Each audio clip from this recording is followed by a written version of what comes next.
असताना आपण देवासाठी देवाला देऊया अर्पण आपण घेणार आहोत.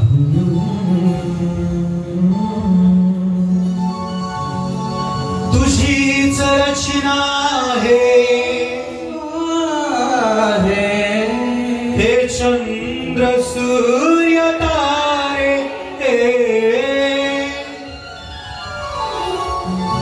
तुझीच रचना हे चंद्र सूर्य तारे म्हणतील सर्व जगाला स्तुति करू मिळूनी सारे. सभी के गाएंगे. ताने आम्ही तुझ्या रे देवा तुझ्या रे येशू वचनाचे. ताने आम्ही तुझ्या रे देवा. सब लोग आए. भुकेलो आम्ही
आपको ये बाइबल क्यों दिया? एक लक्ष्य दो आप। हमारा टॉपिक क्या है? संजीवन सभा। संजीवन कब आएगा? जब हमको मालूम होगा, है ना? बाइबल लक नहीं है।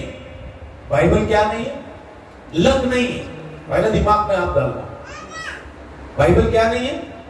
लक नहीं, किस्मत की बात नहीं है बाइबल। बहुत लोग सोचते रात को डर लगता बाइबल लेके सोते हैं। एक बार एक आंटी के घर में गया। आंटी के घर में जाने के बाद आंटी बोलने लगी, काय हो पाळक साहेब, कसे तुम्ही पाळत आहे? किती दिवस झाले आमच्या घरात येतच नाही तुम्ही, आम्ही गरीब म्हणून तू येत नाही का? बोल नाही आंटी, तसं नाहीये, जरा सॉरी मी आज आलो तुमच्या घरी, तुमच्यासाठी प्रार्थना करतो। मैंने उस व्यक्ति को कहा, बहन को कहा, माँ जी को कहा, माँ जी मैं बहुत दिन के बाद आपके घर पे आप क्षमा मांगता हूँ, लेकिन आज मैं आपके घर प्रार्थना करूंगा। प्रार्थना करने से पहले आंटी मैं चाहता हूँ कि आपकी बाइबल निकाल कर आप लाइए, आज हम प्रभु के वचन का अध्ययन करेंगे। तो मैंने उस माँ से बाइबल मांगी तो माँ बाहर जाने लगी। मैंने देखा वो घर की चौखट के ऊपर गई और चौखट के ऊपर बाइबल रखा। मैं परेशान हो गया। मैं बोले क्रिश्चियन लोग ऐसे क्यों बाइबल को रखते? अब मुझे मालूम नहीं, मैं मुसलमान से आया, मुझे क्या मालूम। हमको हमारे अब्बा ने सिखाया कि बाइबल को दस्तरखान पे रखो, अच्छी अच्छी जगह पे रखो, लेकिन ये आंटी ने बाइबल को घर के दरवाजे के ऊपर रखा। मैं आंटी को पूछा, आंटी आपने बाइबल को घर के दरवाजे के ऊपर क्यों रखा है? बोले बालक साहब तुम्हारा एवढा पण माहित नाही का? मैं डर गया। मैं बोले 7 साल थियोलॉजिकल किया, हमको सिखाया नहीं। बोला आंटी माफ करो, मुझे नहीं मालूम। बोलते पास्टर साहब बाइबल को चौखट के ऊपर रखने से दुष्ट आत्मा घर के अंदर नहीं आती। मैं बोला वाह होशियार है आंटी। बोला आदम के बगीचे में अगर शैतान जा सकता तुम्हारे घर में नहीं आ सकता। तो बाइबल जो है वो शैतान को भगाने का साधन नहीं है। बाहर पास्टर लोगों को आपने देखा होगा, एक आंटी को देखा मैं, उसकी लड़की के आंख में वो काली मात आई, वो बाल में हिराने लगी, वो बाइबल लेके बाहर दिखती नहीं, मार रही है उसको, निक बाइबल मार के वो उस को कब निकालेंगे? बाइबल इसके लिए क्या? एक बार मैं और मेरी पत्नी दोनों आदिवासी है, मेरा मिनिस्ट्री आदिवासी एरिया, बहुत साल हो गए, बड़ा मिनिस्ट्री था, लाखों लोग मिनिस्ट्री में प्रचार करने के लिए आते थे। मैं बोला मैं भी दिखाऊं मेरी पत्नी को, एक मेरी मीटिंग में कितने लोग आए। चल बोला पत्नी को पहली बार, वो भी मुसलमान से, वो भी आई, उसने भी देखा इतने लाखों की संख्या में लोग आए, खुश हो गए। अरे बोले सचमुच में कितने लोग आते हैं मीटिंग में, बोले कितनी बड़ी सभा होती है।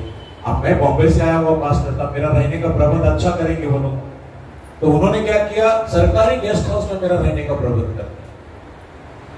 और मैं और मेरी पत्नी, वो रात हो गई, खाना पीना खाए, 10, साढ़े 10, 11 बजे वो लोग हमको जीप में बैठा के, जंगल का रास्ता, आदिवासी एरिया, वो लेके जा रहे, और वो लेके गेस्ट हाउस में उतारा हमको, और उधर cook cook cook cook cook वो सब पक्षी के, वो क्या कीड़े वीड़े की आवाज, कोई दूसरा नहीं, खाली वो बंगला। मेरी पत्नी थरथर हो गई, बोले अरे, बोले हम दोनों रहने का। बोला हाँ, फिर तीसरा कौन आएगा? अरे बोले जंगल है। बोले क्या हो गया? नहीं, बोले मेरे को डर लगा। धीरे बोल, कोई सुनेगा तो मेरे को मीटिंग को नहीं बुलाएगा। मेरे पास्टर की पत्नी कितना डरती देखो। मैंने बोला ठीक है, उसको मनाया। मैं वॉशरूम में गया, आके देखता तो हमारे पलंग के ऊपर भोजन संहिता 23 खोल के रखा है। परमेश्वर मेरा चलवा है। मैं परेशान हो गया। मैं बोले शादियों के इतना साल हो गए, लेकिन कभी बाइबल को बेड के ऊपर नहीं देखा। तो मुझे बोले कि कैसे पास्टर हो तुम? अरे ये भजन संहिता अगर खोलेंगे तो शेर भी तो अंदर नहीं आएगा, शैतान नहीं आएगा। तो बाइबल जो है डर को दूर भगाने का खाली साधन नहीं है। अब सवाल ये पैदा होता है कि बाइबल क्या है? परमेश्वर ने मुझे और आपको बाइबल क्यों दिया? बाइबल देने के पीछे परमेश्वर का क्या मकसद था? बाइबल देने के पीछे परमेश्वर का क्या कारण था? सारे विश्व को, सारे ब्रह्मांड को परमेश्वर, जो मेरा और आपका जिंदा खुदा है, उस खुदा ने तमाम लोगों को ये बाइबल क्यों दी? कभी आपने सोचा इस बात? देखो, जब हम मुसलमान थे तो कुरान को बेहद मोहब्बत करते। आप बचपन से ही कुरान पढ़ते। कुरान पढ़ना आसान नहीं है, मैं आपको पहला बोल रहा हूं। ये कुरान अरबिक में लिखा है और कुरान पढ़ने के लिए स्ट्रेंथ लगता है। आपने देखा मदरसे में बच्चे कैसा पढ़ते कुरान? आप जैसा बाइबल पढ़ते वैसा नहीं पढ़ते, शांत, वो ऐसा ऐसा करते, ला इलाहा इल्लल्लाह मुहम्मद रसूलुल्लाह ऐसा पढ़ते। क्यों करते हैं? क्योंकि वो अल्लाह को खुश करता है। लेकिन ईश्वर ने आपको ये बाइबल क्यों दिया? एक लक्ष्य दो आप। हमारा टॉपिक क्या है? संजीवन सभा। संजीवन कब आएगा? जब हमको मालूम होगा, है ना? बाइबल लक नहीं है। बाइबल क्या नहीं है? लक नहीं है। पहले दिमाग में आप डालना, बाइबल क्या नहीं है? लक नहीं, किस्मत की बात नहीं है बाइबल। बहुत लोग सोचते रात को डर लगता बाइबल लेके सोते, है ना? एक बार एक आंटी के घर में गया। आंटी के घर में जाने के बाद आंटी बोलने लगी, काय हो पाळक साहेब, असे तुम्ही पाळत आहे, किती दिवस झाले आमच्या घरात येतच नाही तुम्ही, आम्ही गरीब म्हणून तू येत नाही का? मी बोललो, नाही आंटी तसं नाहीये, जरा सॉरी मी आज आलो तुमच्या घरी, तुमच्यासाठी प्रार्थना करतो। मैंने उस व्यक्ति को कहा, बहन को कहा, माजी को कहा, माजी मैं बहुत दिन के बाद आपके घर पे आप क्षमा मांगता हूँ, लेकिन आज मैं आपके घर प्रार्थना करूंगा। प्रार्थना करने से पहले आंटी मैं चाहता हूँ कि आपकी बाइबल निकाल कर आप लाइए, आज हम प्रभु के वचन का अध्ययन करेंगे। तो मैंने उस माँ से बाइबल मांगी तो माँ बाहर जाने लगी। मैंने देखा वो घर की चौखट के ऊपर गई और चौखट के ऊपर बाइबल रखा। मैं परेशान हो गया। मैं बोला, क्रिश्चियन लोग ऐसे क्यों बाइबल को रखते? अब मुझे मालूम नहीं, मैं मुसलमान से आया हूं, मुझे क्या मालूम? हमको हमारे आपा ने सिखाया कि बाइबल को दस्तरखान पे रखो, अच्छी अच्छी जगह पे रखो, लेकिन ये आंटी ने बाइबल को घर के दरवाजे के ऊपर रखा। मैं आंटी को पूछा, आंटी आपने बाइबल को घर के दरवाजे के ऊपर क्यों रखा है? बोले, बालक साहब तुम्हारा एवढा पण माहित नहीं का? मैं डर गया। मैं बोले, 7 साल थियोलॉजिकल किया, हमको सिखाया नहीं। मैं बोला, आंटी माफ करो, मुझे नहीं मालूम। बोलते, पास्टर साहब बाइबल को चौखट के ऊपर रखने से दुष्ट आत्मा घर के अंदर नहीं आती। मैं बोला, वाह होशियार है आंटी। बोला, आदम के बगीचे में अगर शैतान जा सकता, तुम्हारे घर में नहीं आ सकता। तो बाइबल जो है वो शैतान को भगाने का साधन नहीं है। बाहर पास्टर लोगों को आपने देखा होगा, एक आंटी को देखा मैं, उसकी लड़की के आंख में वो काली मात आई, वो बाल में हिराने लगी, वो बाइबल लेके बाहर दिखती कि नहीं, मार रही है उसको, निक बाइबल मार के वो उस को कब निकालेंगे? बाइबल इसके लिए क्या? एक बार मैं मेरी पत्नी दोनों आदिवासी, मेरा मिनिस्ट्री आदिवासी एरिया, बहुत साल हो गए, बड़ा मिनिस्ट्री था, लाखों लोग मिनिस्ट्री में प्रचार करने के लिए आते थे। मैं बोला, मैं भी दिखाऊं मेरी पत्नी को, एक मेरी मीटिंग में कितने लोग आए। चल बोला पत्नी को पहली बार, वो भी मुसलमान से, वो भी आई, उसने भी देखा, इतने लाखों की संख्या में लोग आए, खुश हो गए। अरे बोले, सचमुच में कितने लोग आते हैं मीटिंग में? बोले, कितनी बड़ी सभा होती है। अब मैं बॉम्बे से आया हुआ पास्टर था, मेरा रहने का प्रबंध अच्छा करेंगे वो लोग, तो उन्होंने क्या किया, सरकारी गेस्ट हाउस में मेरा रहने का प्रबंध कर। और मैं और मेरी पत्नी, वो रात हो गई, खाना पीना खाए, 10, साढ़े 10, 11 बजे वो लोग हमको जीप में बैठा के, जंगल का रास्ता, आदिवासी एरिया, वो लेके जा रहे, और वो लेके गेस्ट हाउस में उतारा हमको, और उधर cook cook cook cook cook cook सब पक्षी के, वो क्या कीड़े वीड़े की आवाज, कोई दूसरा नहीं, खाली वो बंगला। मेरी पत्नी थरथर हो गई, बोले, अरे बोले हम दोनों रहने का? बोला, हाँ, फिर तीसरा कौन आएगा? अरे बोले, जंगल है। बोले, क्या हो गया? नहीं, बोले, मेरे को डर लगा। धीरे बोल, कोई सुनेगा तो मेरे को मीटिंग को नहीं बुलाएगा। मेरे पास्टर की पत्नी कितना डरती देखो। मैंने बोला, ठीक है, उसको मनाया। मैं वॉशरूम में गया, आके देखता तो हमारे पलंग के ऊपर भोजन संहिता 23 खोल के रखा है। परमेश्वर मेरा चलवा है। मैं परेशान हो गया। मैं बोला, शादियों के इतना साल हो गए, लेकिन कभी बाइबल को बेड के ऊपर नहीं देखा। तो मुझे बोले कि कैसे पास्टर हो तुम? अरे ये भजन संहिता अगर खोलेंगे तो शेर भी तो अंदर नहीं आएगा, शैतान नहीं आएगा। तो बाइबल जो है डर को दूर भगाने का खाली साधन नहीं है। अब सवाल ये पैदा होता है कि बाइबल क्या है? परमेश्वर ने मुझे और आपको बाइबल क्यों दिया? बाइबल देने के पीछे परमेश्वर का क्या मकसद था? बाइबल देने के पीछे परमेश्वर का क्या कारण था? सारे विश्व को, सारे ब्रह्मांड को परमेश्वर, जो मेरा और आपका जिंदा खुदा है, उस खुदा ने तमाम लोगों को ये बाइबल क्यों दी?